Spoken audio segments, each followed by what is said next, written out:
thick stalks that grow really high and are really close together. And then we're going to drive over to a converted hemp mill or hemp gin that has turned in, it was a cotton mill and now it's a hemp mill. And we're going to run some of these stalks through, which is called decortification, which basically takes the bark or the exterior part of the stalk off of the plant, and it leaves all of the fibrous material within. And that fibrous material is where all the magic happens.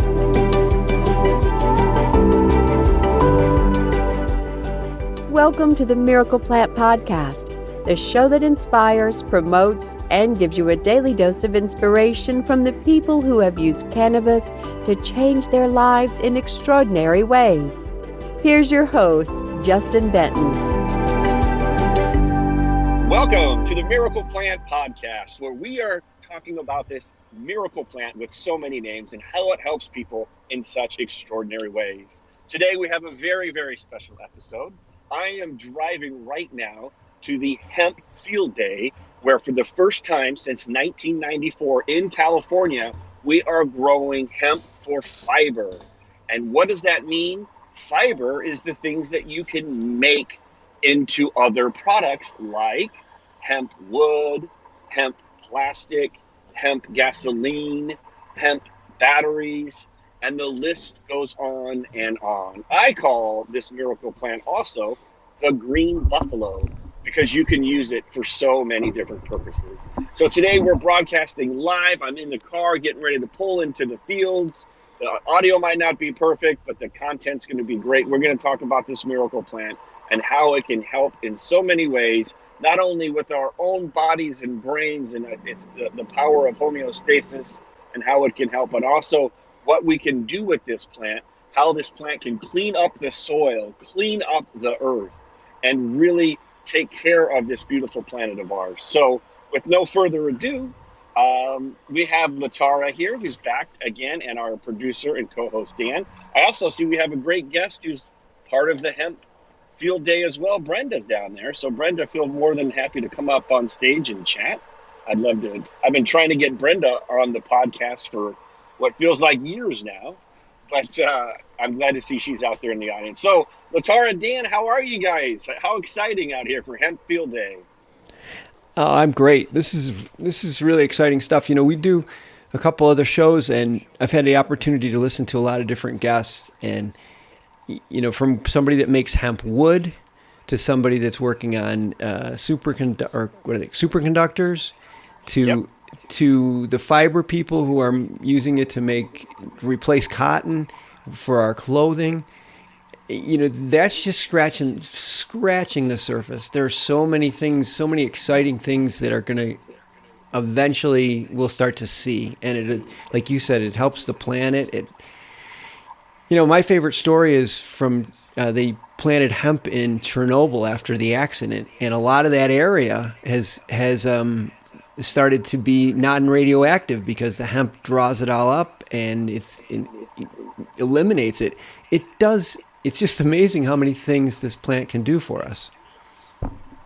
Absolutely. And like I said, that's why I call it the green buffalo, because of its up to 50,000 uses that this miracle plant has. And so, like I said, I'm driving up right now, getting ready to pull into the fields where we're going to have these hemp stalks that grow like 15 and 20 feet tall. So I'm excited to interview a couple of people and take some pictures, and we'll put it on the podcast, and so people can see. And you know, a lot of people know and have heard about the fact that you can make paper, like the original draft of the Constitution and the Declaration of Independence was written on hemp, and the original flag was made out of hemp. So people have heard of paper, and people have heard of clothes and rope, which is, you know, the strongest rope in the world is made out of hemp. And, you know, you've heard of those different things, but there's so much else that we can make from hemp. And like Dan was saying, there's some incredible, you know, research that's showing that we're going to be able to make batteries out of hemp, these superconductors that are 8 times more efficient than lithium batteries. And the crazy, you know, we can make plastic bottles out of hemp. that's sustainable, that actually would biodegrade back into the soil in 80 days. And like we said before, we can grow 1, 2, 3 crops of hemp every year, especially out here in California and where there's a good weather, that sometimes it might take a tree 25 years to grow for it to be cut down to turn into wood to build a house, or cut down and used a bunch of chemicals to turn into paper. Whereas we could grow this plant that not only cleans the soil, as you talked about with Chernobyl and the radiation and the radioactivity, it also cleans the air. And people don't really understand the carbon sequestering and the terpenes, what it also does to help with all the greenhouse gases and cleaning up the air that we breathe. It truly is a miracle plant. And, as Jack, Herrera said, and Brenda's out there in the audience and helped finance the book, The Emperor Wears No Clothes, as Jack famously was quoted saying, hemp may not save the world, but it's the only thing that can. And so we're just so excited to be a part of the Hemp Field Day out here in the middle of Riverdale, California by Leadmore. There's a naval base up here. And there's about 100 of us hempsters out here at about 100-degree temperatures. And we're going to be hanging out and checking out this harvest, this field that Tony and a couple others out here are, growing, and having these, it looks like a bit of a forest more than it does like a hemp field or corn that you're used to. So super excited. Yeah, I was just going to jump in about the different types of, there are different types of strains that are grown for fiber. And everyone thinks of the sort of the bushy plant that we see for CBD and for other, but as you mentioned, the fiber type of plant or strain of plant grows more like bamboo. It's real close together. They're real tall, and you can put a lot of different plants. A lot of plants can be in a smaller area of land, which is another advantage it has over trees. You can put these; they grow right next to each other, and you can put a lot of them in one place. Yeah, absolutely. What were we going to say, LaTara? Yeah, I'm agreeing with Dan with regards to, the growing of it and everything. It's really amazing, though, that they're having this event. I would like to know more information about the event that's going on out there where you are, to see a hemp plant grow over 15 feet tall, and I know it helps with the making of the fiber and things like, it's so many different things that hemp can be made out of, and it's just, you got to know your history about it. It's just truly amazing, like you said, like a miracle plant. I was listening to you talking about that they're going to be making batteries that are like 10 times the strength of the regular batteries. Like that's amazing in itself right there. Yeah, could you imagine, like, having your iPhone battery or your AA batteries made out of hemp, and then when they're done or dead, you either recharge them with solar power, or if they no longer can hold a charge, then you could just recycle them or throw them in the backyard, and they would turn back into earth. It's just crazy to think about the things that we can do with this plant. And this Hemp Field Day, like I said, at the beginning of the day, we're going to go walk through the fields and see the crops and see the different fiber varieties that look like bamboo, like Dan talks about, really thick stalks that grow really high and are really close together. And then we're going to drive over to a converted hemp mill or hemp gin that has turned in, it was a cotton mill and now it's a hemp mill.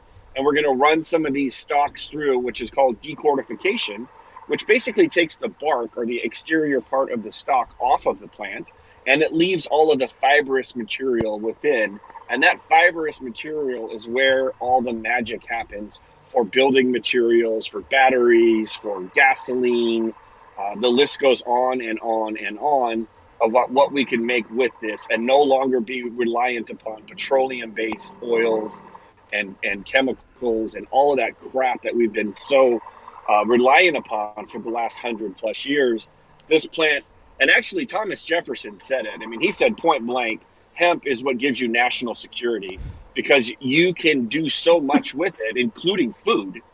And, as far as making rope and making textiles and clothing and paper and food and medicine, and Thomas Jefferson smoked a lot of cannabis. That was his Yes, he jam. did. He had migraines, and he was definitely inhaling and exhaling. And so it's, and George Washington, and this is a story a lot of people don't know, is, he imported special hemp seeds from China that they were making gunpowder out of. And he actually had to sneak them in underneath the British custom noses. And they started growing hemp in guerrilla style so people couldn't see it. And you'd mix it in with other crops and in different places. And when when we were getting our independence from the British, we were growing special hemp to make gunpowder to fight the British off. And so, I mean, like I said, hemp, the Constitution was written on hemp, the original copy. The flag, the Stars and the Stripes was made out of hemp. Every farmer was required by law to, if you had a farm, you had to grow at least an acre of hemp, required. Yep. You also could pay your taxes with hemp because it was so useful for so many different things. So it's really the first American cash crop, and it's just so exciting to see it coming full circle with the passing of the 2018 Farm Bill. Basically 2 short years, 2 grow seasons later, we're here in California growing fiber hemp and next to a mill where we're going to be able to start to make all of these incredible products that we know we can, because we need to have enough of the hemp material going through these mills that's going to bring down the price of hemp paper. Like I have hemp business cards, I'm wearing hemp socks and all those kinds of things. And the prices are a little bit more than what your traditional cotton or, polyester or, petroleum-based things are. But the more and more of the farmers that grow this type of hemp, there was a big grow up in Montana. And the more of these mills or these decortification places are put together, the lower the costs are going to be. And then when people realize that you could buy something for essentially the same price or less, that's actually cleaning up the earth, and you're doing your part in investing in sustainable practices, it's going to be a boom. Like I said, the CBD is that's a multi-billion-dollar industry. They're thinking somewhere around 22 billion. But when we shift over to a sustainable using hemp and all of its uses, it's a $1 trillion industry.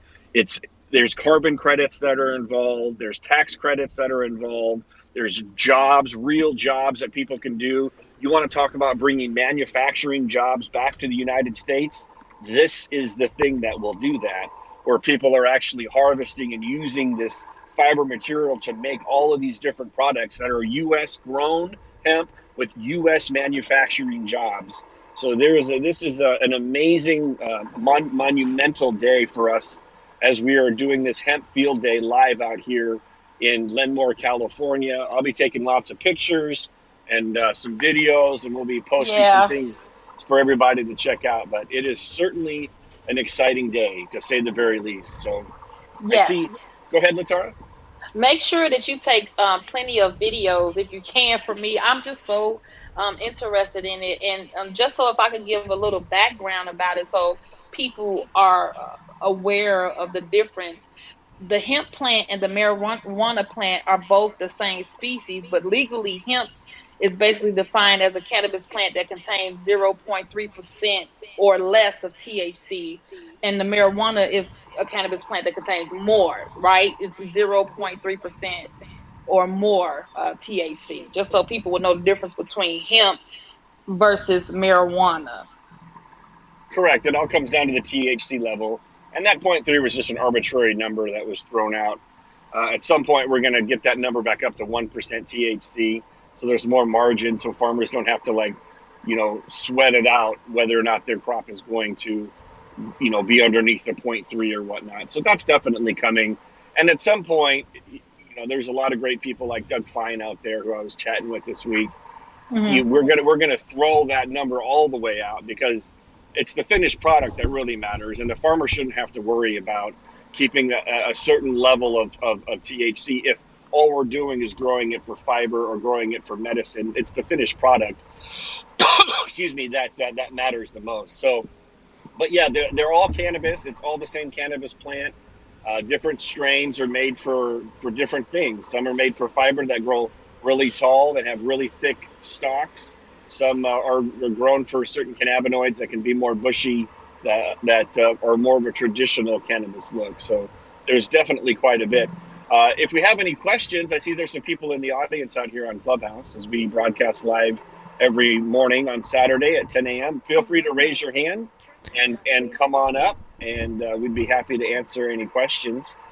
But yeah, that's what's going on today. I'm literally pulling into the farm as we speak, and I'm off the grapevine, taking the 5, and just gonna show some great pictures and videos, and I can't wait to hang out with 100 hempsters and check out this new crop coming in, and check out the hemp mill after lunch this afternoon. One of the problems that we have to overcome is the advantage to hemp is actually one of the problems we have to overcome, is because the fiber is so strong that we can't use traditional or existing infrastructure to create or to extract the fiber, because it's too strong. Like the same infrastructure we would use for other textiles, this fiber will jam it up and destroy it. Same with cutting it down. Like the farming equipment needs to be beefed up because the fiber is so strong. And so that's taken a little bit of time. And that's why this hasn't just happened like turning on a light switch, because the infrastructure has to be made. And it's exciting that they're doing that out where you are, Justin. That's another example of this whole process of moving forward. They're actually built, not only are they growing, but they have the infrastructure to take it to, to be able to pass the fiber on to other businesses so they can incorporate it into their products.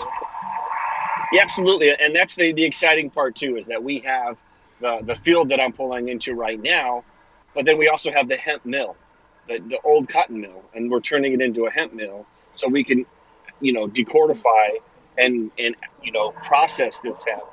And, they say that you want to keep a mill within about 50 miles of the farms, just because it costs so much to ship all of these hemp stocks and things of that nature. And so this one's 20 miles apart, and we're going to need more decodification centers, more hemp mills, more hemp processing, and this is what's called the salad bowl out here in California. This is where, I think the highest number of produce and fruits and vegetables is grown out here in California. So just really, we need more of these facilities, and the fact that we're actually getting this done out here and kind of showing the way is just incredible. So I'm actually pulling in right now as we speak.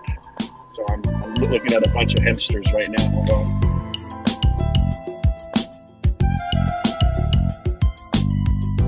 Back to the early colonial days, the British Empire was based on their naval superiority, and all rope was made with hemp.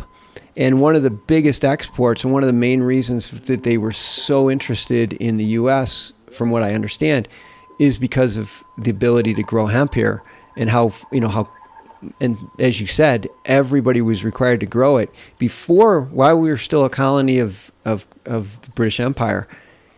And a lot of it had to do with the fact that we could export so much hemp for their ropes to keep their fleets intact. It's a lot bigger thing than you think. We think of rope now, and you're like, oh, what was rope? But back in the day, rope was everything.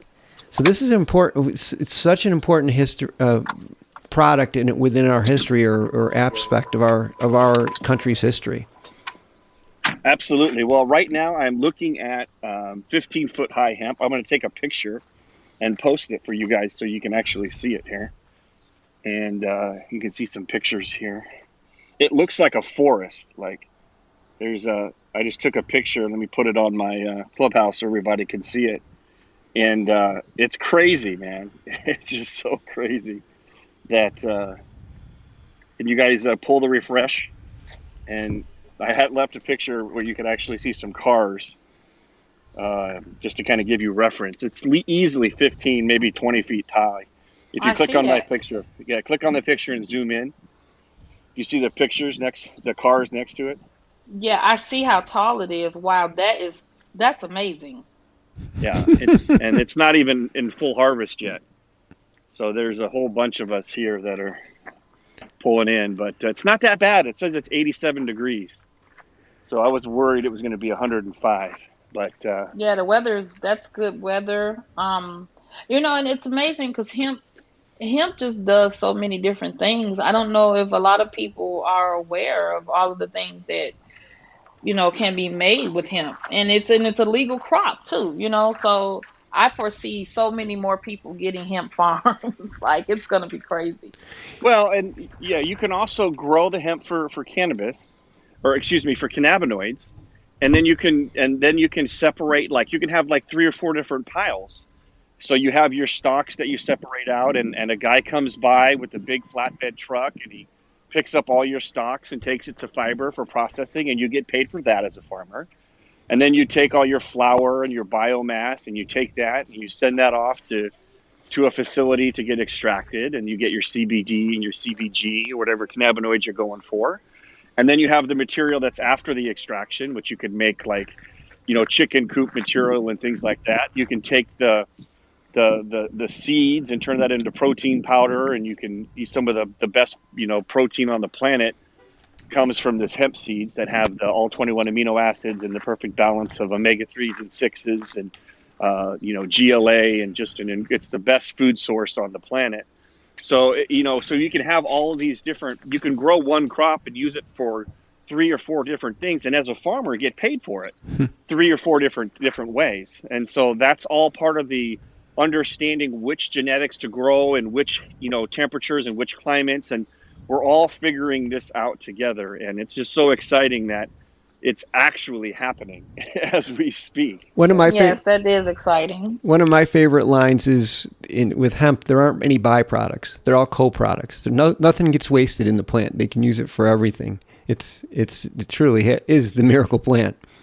Yeah, that's why I call it the green buffalo, because just like the Native Americans, they used every piece of the buffalo and respected the buffalo. And it's the same thing here, where we can use every morsel of this plant for something. And it's good for the soil, it's good for the earth, it's good for the air, and it's good for the humans and the animals that are walking on it. So, and for pretty cool. The farmers like it because, and again, I'm way outside of my range here, but from what I understand, is the root goes deeper than most crops root, and it draws up a lot of the nutrients that are further down within the soil that your traditional like corn doesn't get to. But the hemp plant goes so deep into the soil that it brings up a lot of these nutrients and replenishes the soil. So if they include it in their crop rotation, they can revitalize the soil. I'm really talking out of school, or way over my pay grade here, but this is just from what I've understood from different conversations. Maybe you can confirm that, Justin. Absolutely. I mean, the roots clean up the soil, and they go down, and that's why what you were talking about with Chernobyl and heavy metals and pesticides, that they were even testing those same roots in Chernobyl, where all the nuclear reaction spill was, that when they were testing the ground for radioactivity, they weren't finding it. And when they were testing the flowers on the hemp plant, they weren't finding it. So it was all being sucked up by these roots. And the roots themselves of the hemp plant are wonderful anti-inflammatory for topicals that we will blend into some of our topicals as well. So it really is incredible what this plant does, because there are a lot of other plants that will suck things out of the soil, like nitrogen and things that won't make it a good, crop, a seasonal crop, that you would have to like replenish the soil with different nutrients. Whereas the hemp plant is a wonderful plant that leaves the soil, fertile for the next crop if you're going to, rotate soybeans or corn or whatever it is that you're growing. So there's just not enough good things that you can say about this plant. And it's just so exciting that it's all happening. I mean, just remember that the 2018 Farm Bill, which clearly made this plant legal in the United States again for the first time since 1937. And when actually there was a couple years into the World War II where they made it legal and did victory for hemp for the 1940s to get more hemp so our fighting military could have sails and rope and for anchors and things like that. But then they made it illegal again right as the war was over. And so basically it's been 85 years since we've been growing hemp again in our country. And it's just so exciting that it's actually happening, and we're starting to figure out how we can start to use this plant and do things right again, because so many of us know that the farmers and the way that we've been growing things have been the Rodale Institute just drove by in the truck. They're doing some awesome organic farming testing for us out here in Ventura County. And so it's just amazing to see this thing come full circle again. And I'm just so happy to be a part of it. And we'll have more information on this Hemp Field Day on the show notes. And if anyone has any more questions, please reach out to us.